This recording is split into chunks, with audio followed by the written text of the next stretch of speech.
afternoon, everybody, and thank you all for coming. I've been in this industry, I think in 2 weeks it's going to be 20 years, and I've got all the grey hair to show for it.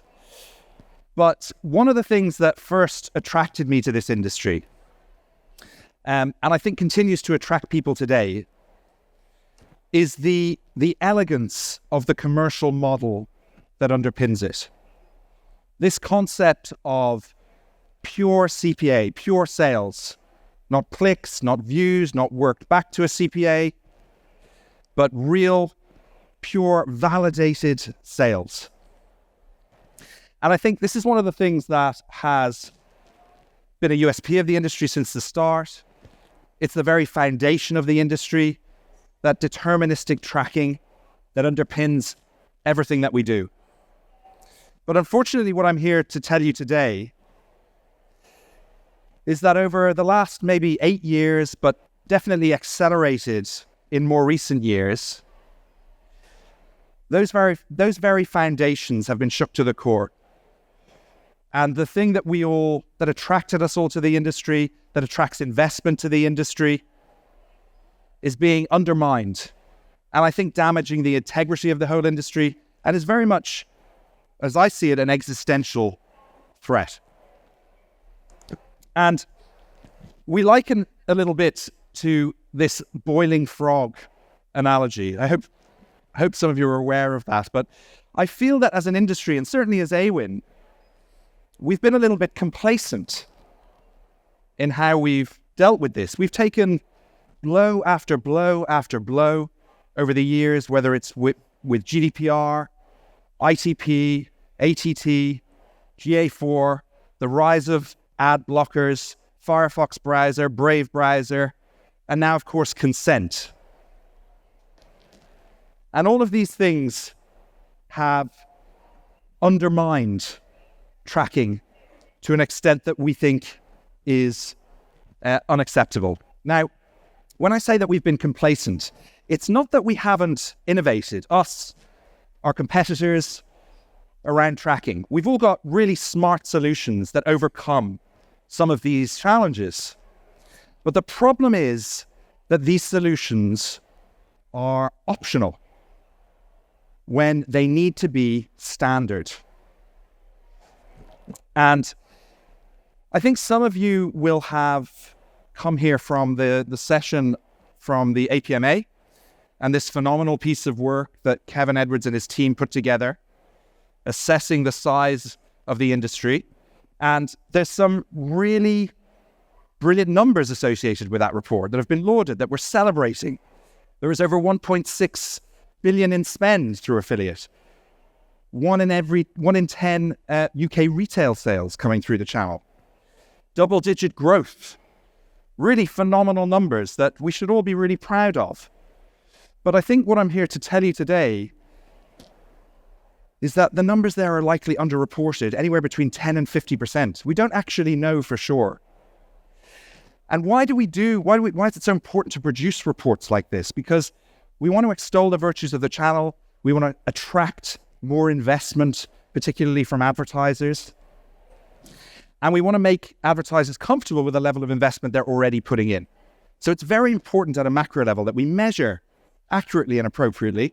And then, of course, even at a program level, effectively measuring the effects of the work that all of us in the room put together on creating these brilliant partnerships. If we aren't measuring it correctly, then we're undervaluing all that effort.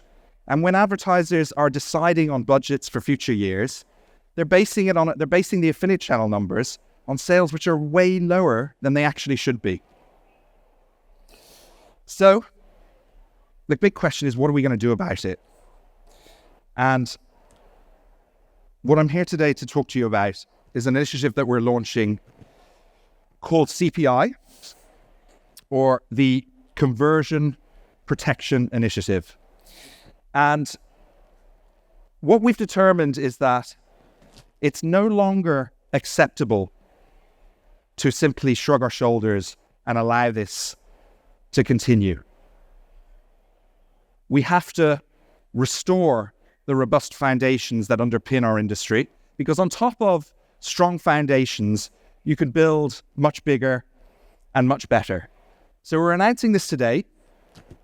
It's going out on our blog as we speak. I did an interview with Saul Wilkinson from Hello Partner, a video interview which they're going to publish straight after this session, which talks more about it. And we're changing, in essence, the way we think about tracking. What we're saying is that high-quality, deterministic tracking will continue to be the bedrock of our tracking suite. And the initial launch around CPI is really about getting our advertisers to implement the latest tracking technologies as standard. So server-to-server, app-to-app tracking, all the backup redundancy methods that underpin that. And that being, as I say, a standard option, but also recognizing that sometimes it's simply not achievable for various different reasons. But the answer to that can no longer be that we just let it slide and we do nothing about it. And so we're introducing a new probabilistic tracking methodology that is designed to be applied where the deterministic solution isn't possible. And that's going to come into play on the 7th of April, 2025. Why we picked this day to announce it and that date to implement it? Well, as much as we would like affiliate marketing budgets to come from a cost of sale, the reality is they come from budgets that need to be planned. And usually for most companies, that planning takes place around now. So that's why we're announcing it now. And we also recognize that technical upgrades can sometimes take time. And so we're giving everybody a grace period to get those technical implementations done. And also we know in Q4, it's very hard to do that. So again, we've chosen April next year. Broadly speaking, and at a high level, how is this going to work? Well, it's a number of different, a bit of data modeling that we're doing behind the scenes. And you can see the three categories that we're using to form this model up on the screen. First, historic Awin data. We have tons of data. We've been in business for 25 years, and we have very specific data on every advertiser program. So we're going to use that to determine what we think should form part of this model.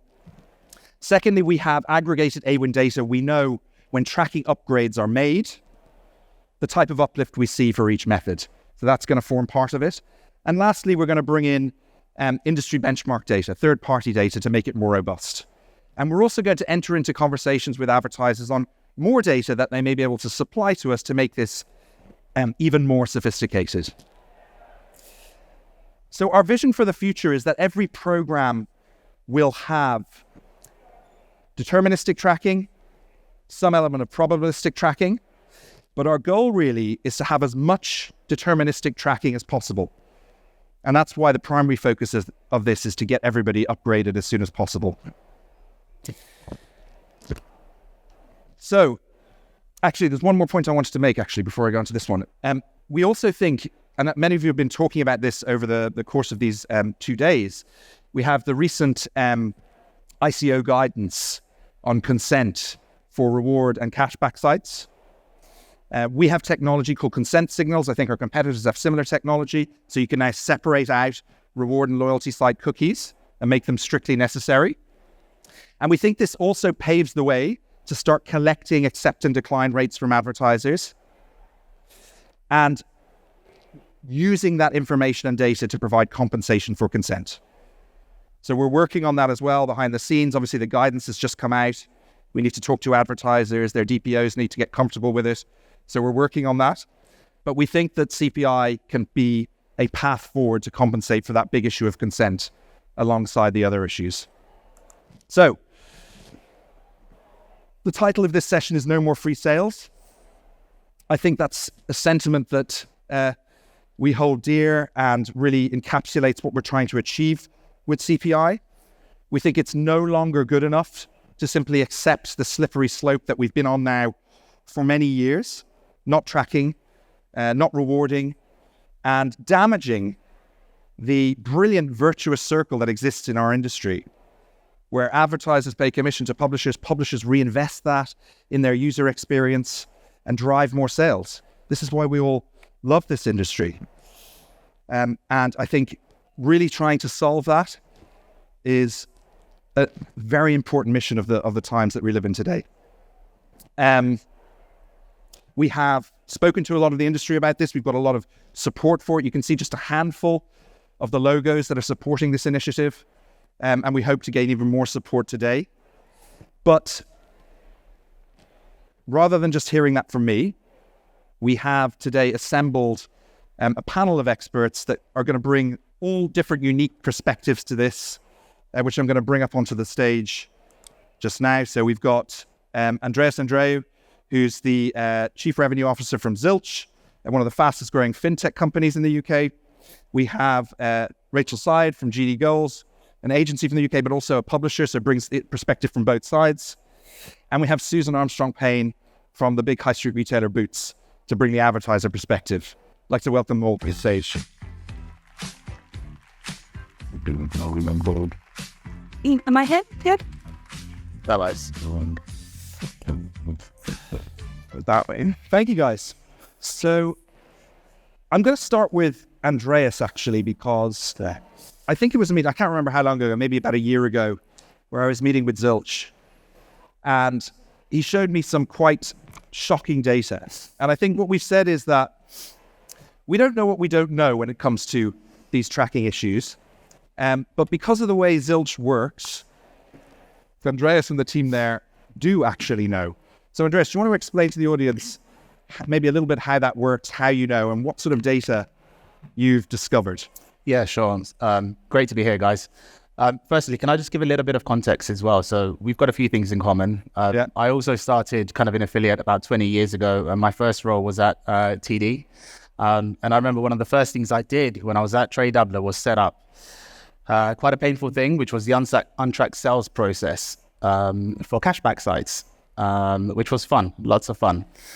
Tracking issues. Then I joined Quidco about 6 years later, and one of our big initiatives was untracked sales. And then it's great to be here on a panel 20 years later, still talking about tracking issues. And I think that just tells us a lot, right? But kind of at Zilch, we're in a very unique position. So at Zilch, we can see all the card transactions that are happening on our credit and debit card. And we can follow the entire journey through via affiliate all the way to the end transaction. And when I was at Trade Doubler and at Quidco and kind of speaking to other people in the industry, we've always estimated tracking issues to be around the 10 to 20% mark. I can assure you it's not. We're seeing on average across pretty much all the networks that we work with, tracking issues anywhere between 50 and 60%. So it's massively being underrepresented if you think about the APMA and some of the things you discussed. And then if you go into kind of at a retailer level, I can kind of give you guys a few examples. So we work with a major department store at Zilch, and they launched app-to-app tracking. So if we just purely look at app-to-app tracking as an example, as an upgrade for an advertiser, we could see the tracking rate before they launched app-to-app was about 35%. That's all they were tracking through the affiliate channel. When they launched app-to-app tracking, it jumped to 73%. So it more than doubled. There's another fast fashion brand that we're currently working with right now. And before they implemented app-to-app tracking, they were tracking at just 20%. So just think every 10 sales we're driving them, we're being paid for 2, you're being paid for 2. The customer benefit is 1 out of 5, etc. When they did launch app-to-app, it jumped from 20% to 85%. So huge upside. Yeah, really quite shocking when you hear the data.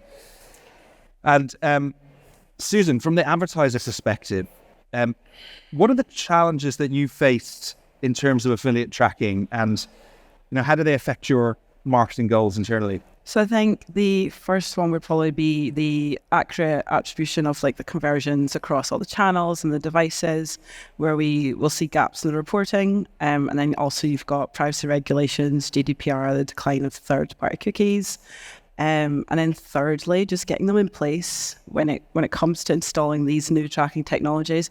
I wish it was the flick of a switch, but it's definitely not. We have to put it into the business and get it through over time. So they're probably the big 3, I'd say. Yeah. And coming to you, Rachel. So in your role, you must have had numerous conversations with brands about this topic. How have those conversations gone, and what sort of pushback have you received when you're trying to gain more accuracy in measurement? Yeah, I think it's a really interesting thing, because actually we don't get pushback in terms of clients saying, I don't want to fix my tracking, I don't want to do this improvement, I don't want to implement server to server.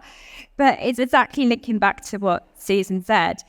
Clients, when they have a technical change, it typically requires a business case to be written. It goes into a technical backlog and it gets prioritized based on loads of other things that are going on in that business. And, we've had people looking to implement server to server for possibly over a year, if not longer. And at no point have we had a client saying, I don't want to do server to server. It just doesn't get prioritized a lot of the time. It gets pushed down. And because sometimes there's not that immediate onus in the business to do it, it just doesn't happen. And that's one of the frustrating things, actually, when you want to run a program well and you want to have good tracking. Yeah.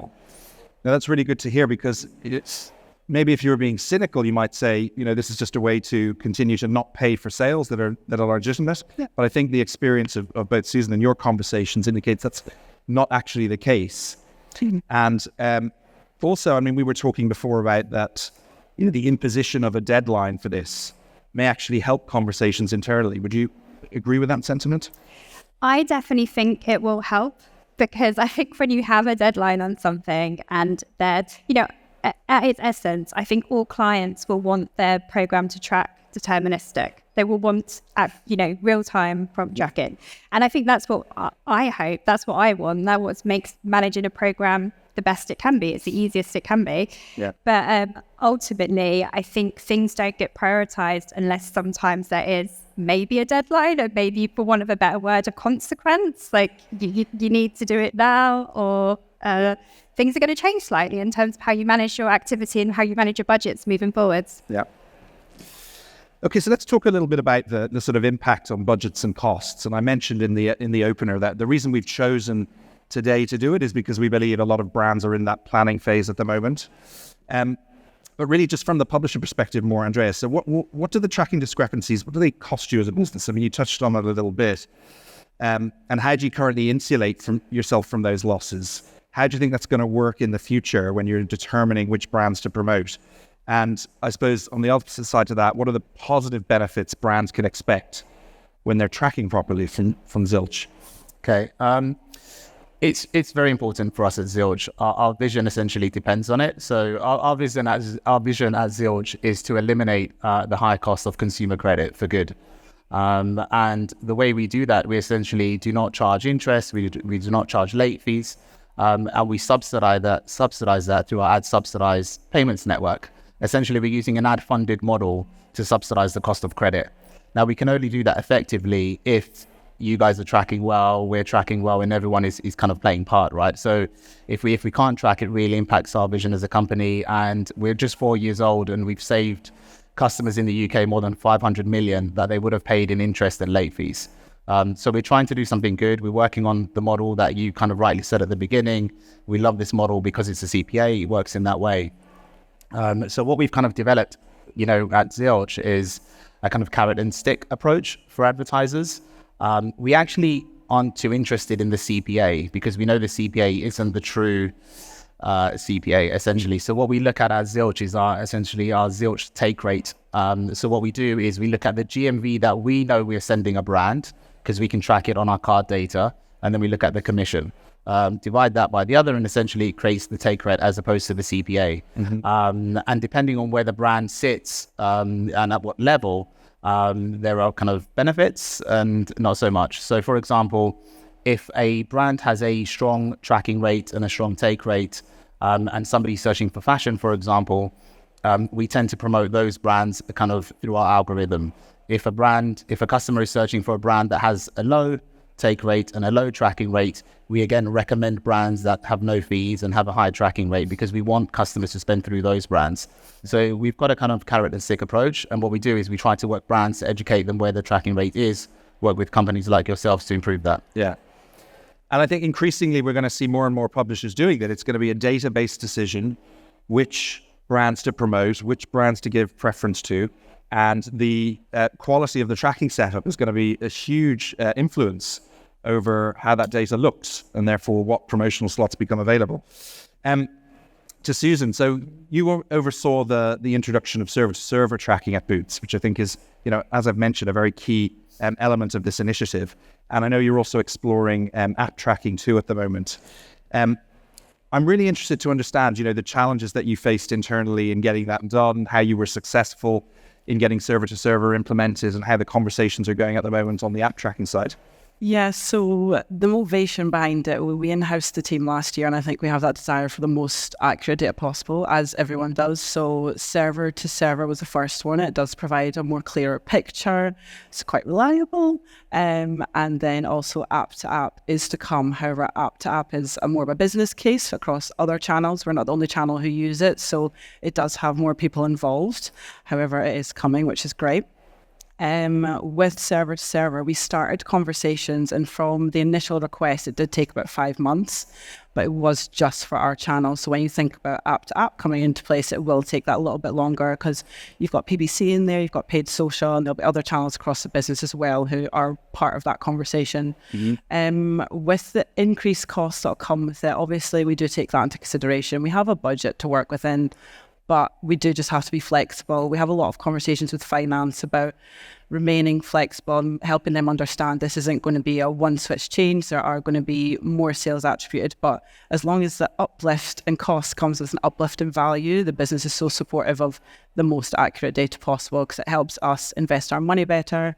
And if I go to finance and say we're getting a better return on our spend, that helps our relationship completely. So Yeah.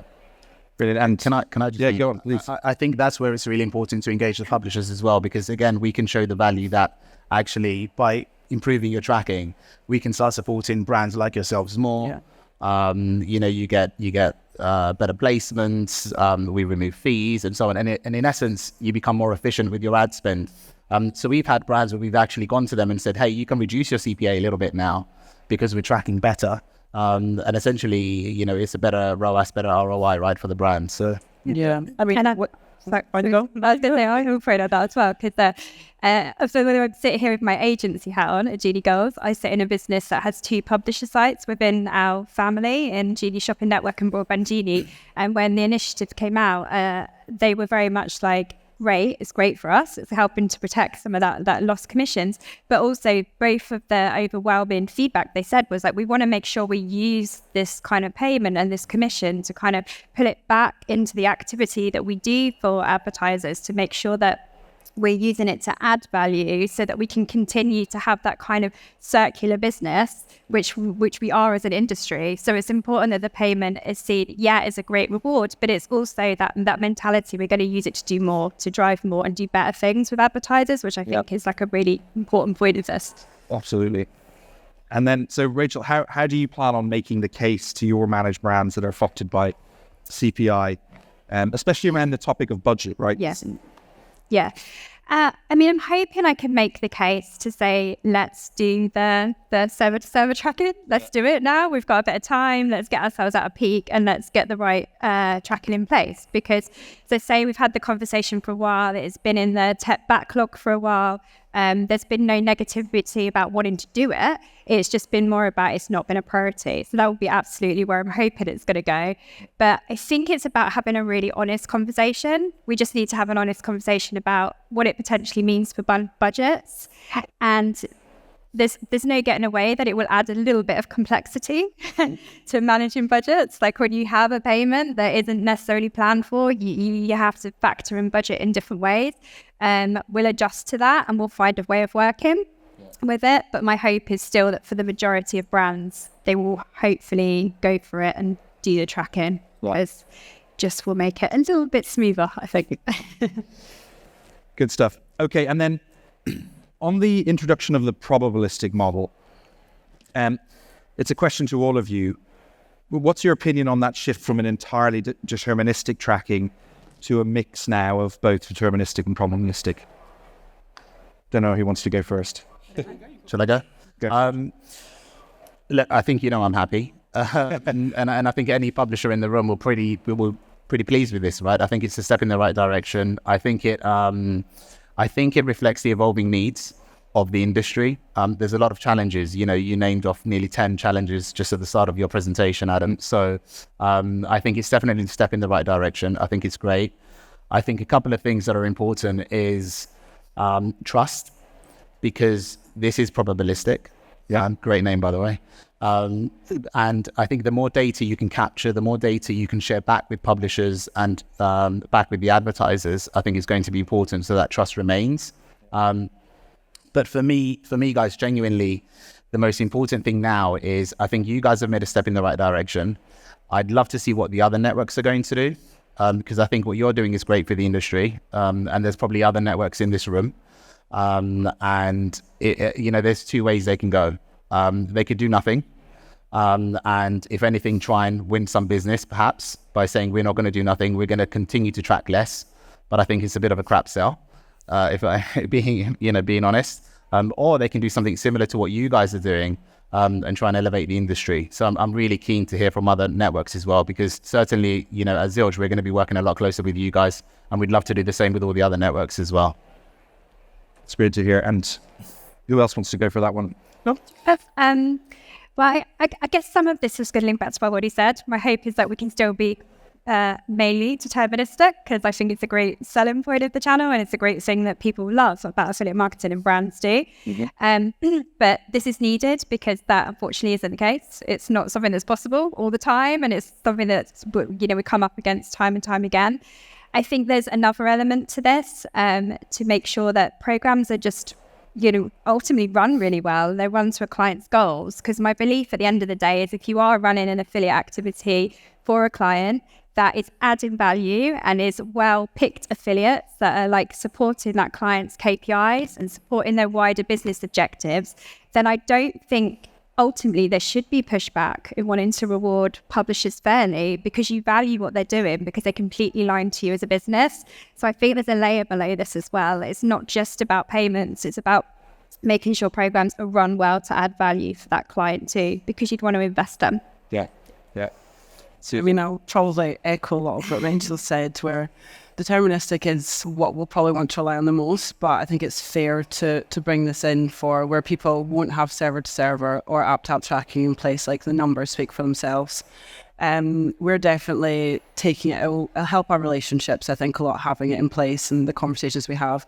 We hope to have everything in place for one step there. We're getting towards app-to-app, but I think the blended approach is definitely what the industry probably needs. Yeah. And it just... Further on that, how do you think you might make the case to real senior stakeholders in Boots about the introduction of probabilistic? I think we'll have to educate them a lot on it. I think I'll take a few sessions to help them understand it. For people who don't work in affiliates, it will be a little bit difficult to understand why we're bringing this into place, but it'll be a lot of conversations to explain why it's been brought in and the benefits of it to our relationships with affiliates, and that is a future long-term solution. Yeah. Okay, great. So I think we're almost out of time. I think this is just a final slide.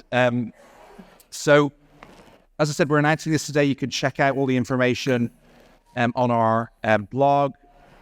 All our staff are here on the stand. They all know what's going on and how to explain it. So we're really open to people coming and talking to us, both people who want to support the initiative and also understand a little bit more about how it works. As I said, I've also done that interview with Sol, which should be coming out straight away. So apart from that, all this to say a big thank you to my panelists for bringing their great perspectives to the discussion. And we look forward to this sparking lots of good conversation and good debate in the industry. Thank you very much. Thank you. Thank you.